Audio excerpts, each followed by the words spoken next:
Story with Binaca. सुनिए कहानी Binaca की जुबानी। तो लीजिए, हाजिर है आलम शाह खान की कहानी एक और सीता।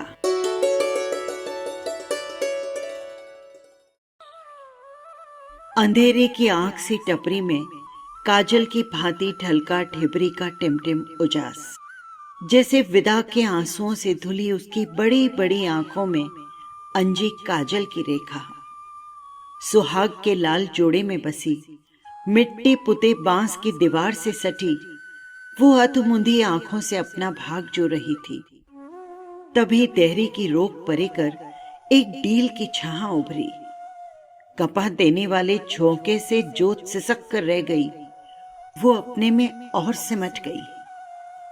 जोत के आगे एक भुतैली छाह आकर ठहर गई। जोत एक बार फिर कांपी, पर दूसरे ही पल छाह के कांधे से झटक कर गिरने वाले गाढ़े पल्लू से अंधेरे का अजगर छूटा और सब लील गया। नागपाश बड़ा था, उसमें जकड़ा रमिया बाहर पड़ा था। उसके हाथ पैर बंधे हुए थे। ऊपर खाट औंधी धरी थी और खाट पर भैंसे का गुंता। रमिया कल ही घोड़ी चढ़ा था और पास के गांव से जनका डोम की बिटिया सीती को आज ब्याह कर लाया था, जिसे अब अंधेरे के अजगर ने कैंचुली बनाकर पूरी तरह पहन लिया था।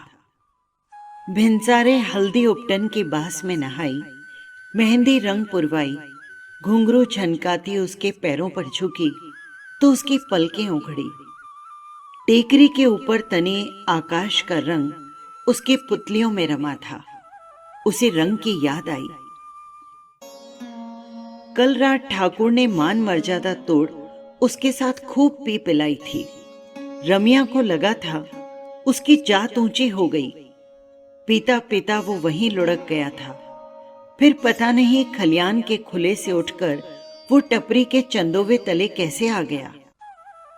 देह तोड़कर उठा, जम्भाई लेते मुंह खोला तो खट्टी खट्टी बासी घूंट गले में उतर गई। हाथ जो नीचे डाले तो दो झुके कंधों से छू गए। उसकी ब्याता चरण रज ले अपने मांग में सुहाग पूर रही थी। वो हचकचाकर पीछे हट गया। पूरी पूनो उतरे बाद आज रमिया की रात थी। उसमें ठाकुर का वचन खिला था।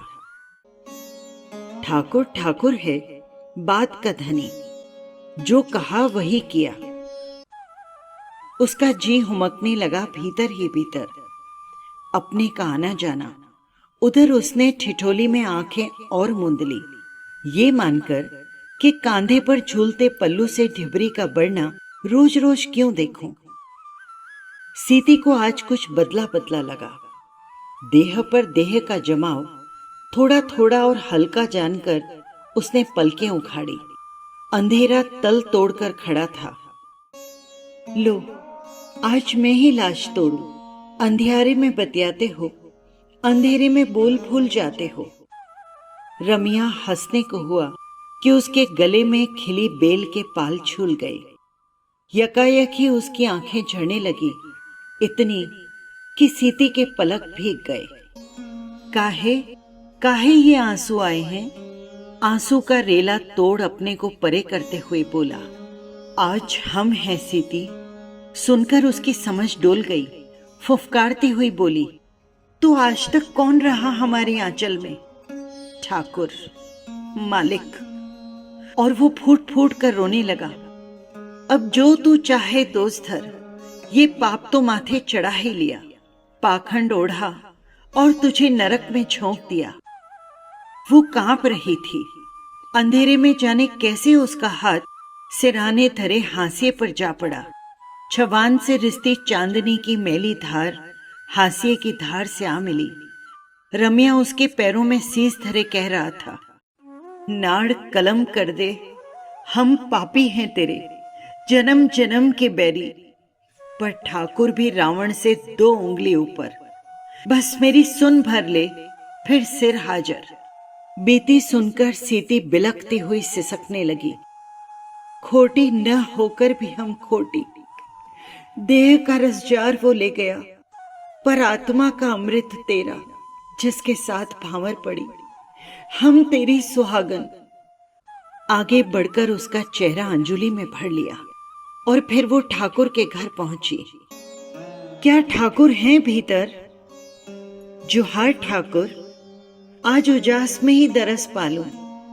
निहाल हुई मैं दरस पाकर, धन भाग मेरे। टूटे टूटे बोल और ठहर ठहर कर फूटने वाली बानी। ठाकुर को लगा उसकी राह रुंध गई, कड़क कर गरजे। क्यों, क्या हुआ रे? रमिया ने औंधा सीधा जतला दिया कुछ? उसकी मजाल कहां सरकार, हम चाकर आप ठाकुर। वो उठी और उसके गल बइयां डाल बिछने लगी। वे संभले, फिर बोले, पीत जो करवाए कम, लगन हो लगाए थोड़ा। अब जो तू चाहे मान। निगोड़ी काया ही तेरी ऐसी भाग गई कि जी छोड़ बैठे। महीनों हिए उचाट किए डोले। लगा पूरब जन्म की पहचान है हमारी, और जुगत न बैठी तो तेरा हरण ठाना। हम पृथ्वीराज और तुम संजोगता, सब तय और तैयार था कि तेरे हाथ में हंसिया है। हाँ, जंगल है, बेर कुबेर पास लेकर ही सोया कर। एक सांस में कह गए ठाकुर। रुके ना, कहे ठाकुर अपने बीते जन्म की कथा। हाँ, तो रमिया की जात की सुत पड़ी तो बात बन गई, और हम तुम एक। अगले जन्म रमिया का भी फेटा दूर, तब हृदय को कल पड़ेगी। ठीक, धर्म कथा तो पूरी करें ठाकुर। हम संजोगता, तुम। हमारा जी लाख तरस गया, तुम्हें रानी बनाते, गड़ी में बिठाते, पर बैरी जात का रोड़ा। जात जगत का जंजाल काटने को रमिया का मुंह जोना पड़ा। देह तेरी डोम चमार की सही, आत्मा तो क्षत्रिय की है। फिर लेता है चमार तो ले देह।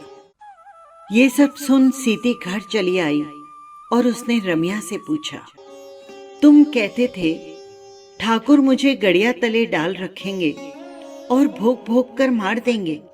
तेरी जान के खातिर हमने ये पाप सिरजा। हाँ तो झूठ कहा? रमिया ने पूछा। ना, ठाकुर अपने को पूरब जन्म का पृथ्वीराज और मुझे संजोगता बता रहे थे। रहने दे, ढोंगी है पूरे। सफा कह रहा था, बात मान रमिया, तू ब्याह ला उसे, हम दोनों के बीच रहेगी। फिर क्या? हमने भी शरत बदी, सीती को औलाद हमारी पड़ेगी। तो झट से बोले, चमरिया के कोक ठाकुर का बीज फलेगा भी नहीं, तू चमार ही उगाना। जा, मुझे कुछ न पड़ी। थोड़ी देर चुप रहकर फिर से रमिया बोला, अब देखते हैं ठाकुर वचन पूरा करते हैं या नहीं। क्यों नहीं? तुम्हारे ठाकुर तो ज्ञानी हैं। तुमने उनके मन का साधा, वो भी पीछे नहीं। जानते हो, मेरे नहाने के बाद दिन टाल कर आते हैं, जब धारण यानी गर्भवती होने का अवसर टल जाए। रमिया से भेंट के बाद ठाकुर सीती से जिस दिन भी मिले, उन्हें लगा जैसे सोता ही सूख गया, सर ही मर गई। यूं ओढ़ा बिछाया, सभी कुछ किया, पर जब हटे तो लगा उनके मुंह में चुसी हुई गुठली ठूसी रही। उन्होंने बाहर आकर थूक दिया। अगली बार वे रुके रहे।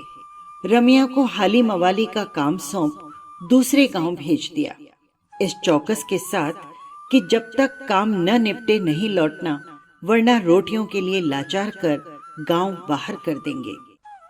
आज ठाकुर लंबे भुलावे के बाद टपरी में आए तो फिर सोते बैठते उन्हें वही लगा कि ठिठुरे काठ से लगे हैं। झुंझला कर बोले, सीतापन ओढ़ा जा रहा है, सती बन रही है, जैसे दम ही न हो। खाने को नहीं मिलता क्या? जो है मिलता है मालिक, न हो तो हाथ उभार उठाकर देख लें। चमरिया बतियाने लगी है, चौंच चलाती है हमसे, भूस भर देंगे। उन्होंने कोप धरा और पैर पटकते हुए बाहर हो लिए। उधर ठाकुर का खेत हाँकते हाँकते रम्या का ध्यान बटा। टपरी की तरफ कान धरा तो लगा कांसे का थाल झनझना रहा है। वहां पहुंचा तो ठिठक गया। टपरी के बाहर काकी, मौसी, जीजी, भौजी, गांव की सब महिलाएं खड़ी थी। पल बीते कि दाई ने आकर कहा, बेटा दिया है ठाकुर ने। वो खिलने को हुआ कि रह गया। गले में बोल रुंध गए। बेटा दिया है ठाकुर ने? नहीं नहीं। सीती की खाट से लगकर वो झुका। बेटे के नन्हे मुखड़े को आंख की अंजूरी में भर उसने पूछा, किस पर पड़ा है रे? जानती थी तुम यही पूछोगे। सीता की आंख डबडबा आई। लगा कि रमिया जानता है, तब फिर क्यों इस तरह बेइज्जत करता है। न जानता और न चाहता तो दोषी होती। धीरे से बोली, तुम्हें ये अछूता कुछ न दे पाई। करती भी क्या, जब से उसकी जात जानी है उसे चोला ही चटवाया है। सुहागन का मन उसे पहली रात अनजाने में भले ही मिला हो, आगे तो अगन मां की साखी। जिसके साथ फेरे लिए उसी को मन से जाना है। नहीं रे, यूं जी हल्का न कर, वैसे ही पूछ लिया। अच्छा हुआ ठाकुर की बात फली। चमरिया की कोख चमार का ही बीज फूटा। आरसी धर सूरत न मिला ले बाप बेटे। वो टूटकर घुटनों के बल बैठ गया और उसके आंचल में मुंह ढांप रुआसा ही बोला, सीती। नाना सीता, कलजुग है कलजुग। भगवान ने राम से रमिया बना दिया। धनुष बाण छीनकर पाप की मजूरी लिख दी, वरना अभी भेद देते उस ठाकुर, नहीं उस रावण का सिर। समय बीता, रमिया चल बसा। ठाकुर जब सीती के पास पहुंचा तो वो बोली, ठाकुर अब इस गैल में न पड़ो। जुग बीत गया, अब देह थक गई। बचवा भी बढ़ गया है। उसे बाहरवां लगा कि उसका बाप बैठे बैठे लुढ़क गया। मैं विधवा हो गई, मेरा सुहाग लौट गया ठाकुर। अब इस विधवापन को न लूटो। ओह, तो यूं ठहरी। उस चमार के मरने से तेरा सुहाग छिन गया। हम जो तेरे सामने भरे पूरे खड़े हैं, सो तुस देख रही। तू जो ये सीतापन ओढ़ रही है, उसने हमें कितना जल्दी बूढ़ा बना दिया है। ठाकुर ने उसका हाथ पकड़ लिया। हाथ झटकते हुए वो बोली, ठाकुर मानो, अब उमंग हुक्म बीत गई। रीते कलश कुछ न मिलेगा। उनको पार लगे महीना न हुआ। बचवा को समझ पड़ा तो लाज भी न बचेगी। हम कहें उस चमार के रहते विधवा हो गई, और हम आप मालिक। पर धर्म के धनी तो वो, पति, अगन मां के साखी। बात पूरी न हुई कि उसका मुंह झूल गया। जोर का हथड़ पटक कर वे मुड़ गए। पीछे से बोल आए, अमावस्या को आएंगे, सारा सोग उतार कर बैठियो, नहीं तो बचवा की सूरत को तरस जाएगी। रुके ठाकुर, उनके रहते मेरे लाज के धनी वे ही थे। अपने रहते अपनी बसत उन्होंने तुम्हें दी। उनके बीतने पर अपनी लाज की पहरू मैं हूं। उनका सुहाग था, उन्होंने लुटवाया। दुहाग मेरा है, मैं तुम्हें न दूंगी।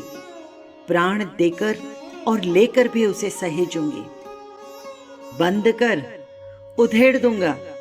तेरी लाज का जहाज मैंने 1000 बार लूटा है। डोम के छोकरिया और सीता का स्वांग, वो भी एक जुग के बाद। ठाकुर ने आगे बढ़ते हुए कहा, आगे न बढ़ ठाकुर, मेरे हाथ में गंडासा है। और कोई नहीं तो लो, ये लखन रेख में खींच देती हूं। ये कहकर उसने गंडासे की नोक से धरती पर एक गहरी रेख आंक दी।